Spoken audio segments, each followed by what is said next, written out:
Here we are at 436 to 440, that last little the last bit of the little section in the AP syllabus here, describing the men with the simile of the bees, and then being punctuated by Aeneas's actual words here in 437.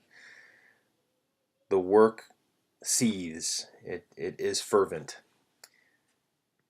and the fragrant honey, or the smelling honey, gives off a scent of time, or the fragrant honey smells with time, or smells of time.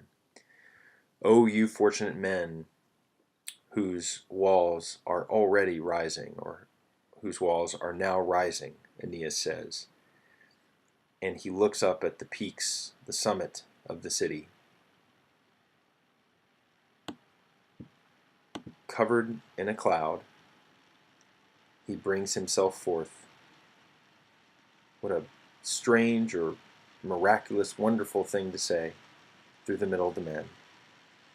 And he mixes them in the men, and is not seen by anybody, or by any.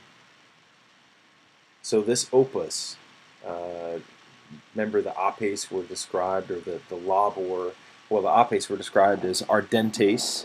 The men are described as eager, they press on, they instant. And here the whole work seethes with energy and passion and warmth. And the bees, lest we forget, we are still sort of in the simile of the bees, that mela, that fragrant honey smells of the flowers from which they have gotten their product, their pollen.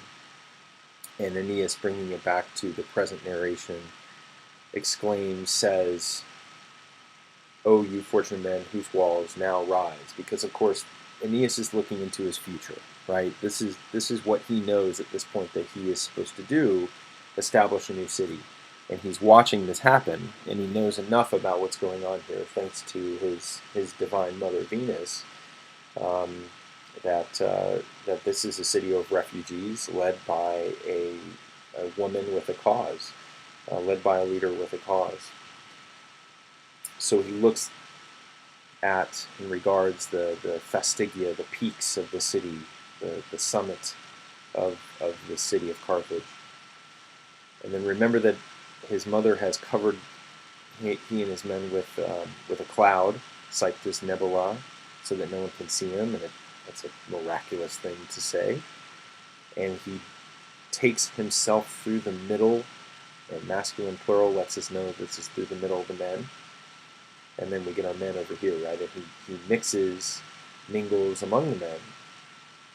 And the present passive here, and he is not discerned, he is not seen by any of those men.